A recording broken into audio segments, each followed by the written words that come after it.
SC, ST, BC, మైనారిటీలకు CM YS Jaganmohan Reddy చేస్తున్న మేలుని వివరించడానికి వైఎస్ఆర్సీపీ చేపట్టిన సామాజిక సాధికార బస్సు యాత్ర ఇవాళ తిరుపతి జిల్లా గూడూరు నియోజకవర్గంలో జరగనుంది.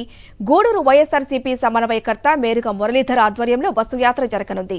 సామాజిక సాధికార సభకు regional coordinator Vijayasai Reddy, deputy CM Narayanaswamy, అలాగే ఎంపీ గురుమూర్తి, ఎమ్మెల్యేలు, ఎమ్మెల్సీలు హాజరు కానున్నారు.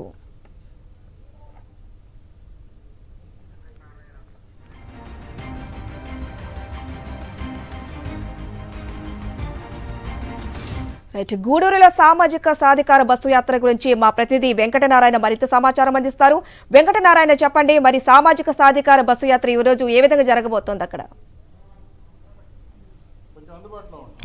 కోడూరు నియోజకవర్గం సామాజిక సాధికార బస్సు యాత్రకి సర్వం సిద్ధం చేసింది. మేరిగ మురళి ఎవరైతే ఇన్ఛార్జిగా ఉన్నారో మేరిగ మురళి ఆధ్వర్యంలో కూడా మొత్తం అన్ని మండలాలకు సంబంధించి నాయకులు అలాగే కార్యకర్తలు కూడా ఇవాళ కోట పట్టణంలో జరిగే బహిరంగ సభ హాజరు కాబోతున్నారు. అయితే ఎంతమంది రాబోతున్నారు, ఏర్పాట్లు ఎలా సాగుతున్నాయనే విషయాన్ని ప్రస్తుతం మనతో మేరిగ మురళీధర్ ఉన్నారు. ఒకసారి సార్తో మాట్లాడదు. సార్, ఫస్ట్ టైం మీరు ఇన్ఛార్జిగా బాధ్యతలు చేపట్టిన తర్వాత ఒక పెద్ద ఈవెంట్ని ఆర్గనైజ్ చేస్తున్నారు. సో ఎట్లా మొబైల్ చేయబోతున్నారు, ఎంతమంది రాబోతున్నారు? అండి, మేము మా ప్రీతం నాయకులు జగన్మోహన్ రెడ్డి గారు ఏ రకంగా అయితే నా ఎస్సీ, నా బీసీ, నా మైనార్టీ అనే వాతావరణంలో ముందుకెళ్తున్నారు, పేదల పక్షాన ఏ రకంగా పేదలను హక్కును చేర్చుకున్నారు, అవన్నీ కూడా అర్థం చేసుకున్నారు. మేము 3 రోజుల్లోనే, కేవలం ఒక 3 రోజుల్లోనే బాధ్యతలు తీసుకున్న తర్వాత నాకు ఈ ముఖ్యమైన ఫస్ట్ ఇదిగా నాకు బాధ్యత ఇచ్చారు. చాలా సంతోషం స్వీకరిస్తున్నాం.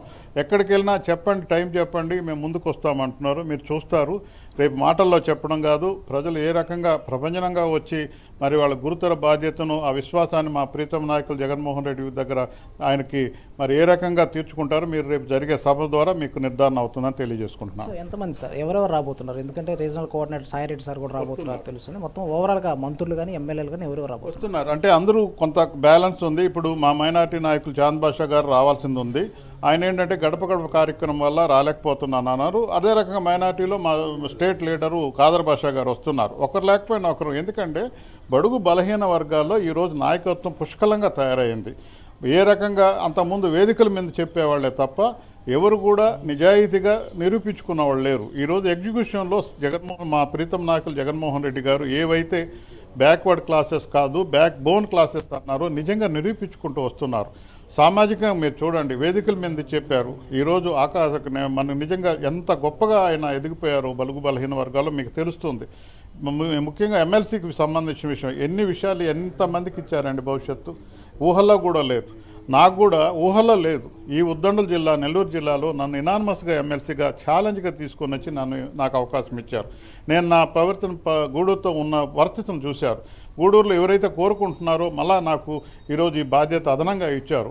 నిజంగా బడుగు బలహీన వర్గాలైన మేము మా భవిష్యత్తు కంటే కూడా మాకంటే గొప్పగా ఆలోచించే వ్యక్తి నాయకత్వం కింద పనిచేస్తున్నప్పుడు ఎంతో తృప్తిగా ఉందని మీ ద్వారా తెలియజేసుకుంటున్నాను. కురుక్షేత్ర యుద్ధానికి సిద్ధమంటూ సీఎం జగన్ ప్రకటించారు.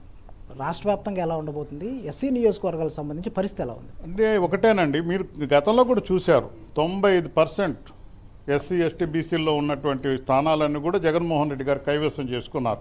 అదే పునరావృతం అవుతుంది. ఆ 5% కూడా బ్యాలెన్స్ లేకుండా మరి ఈరోజు 170 స్థానాలు వచ్చే వాతావరణం కనబడుతుందని కూడా నిజంగా సగర్వంగా చెప్పుకుంటున్నాం. ఎక్కడికి వెళ్ళినా ఒకటే, మన భారతదేశ చరిత్ర కాదు, ప్రపంచ చరిత్రలోనే ఏ నాయకుడు కూడా నేను పని చేశాను, నన్ను ఆదరించండి, మీకు పని చేయకపోతే నన్ను ఆదరించిన అవసరం లేదు, నేను మీకు చేశాను అని ప్రతి కుటుంబాన్ని తలుపు తట్టి అడుగుతున్నాం. మేము కూడా ధైర్యంగా అడుగుతున్నాం. ఎక్కడికైనా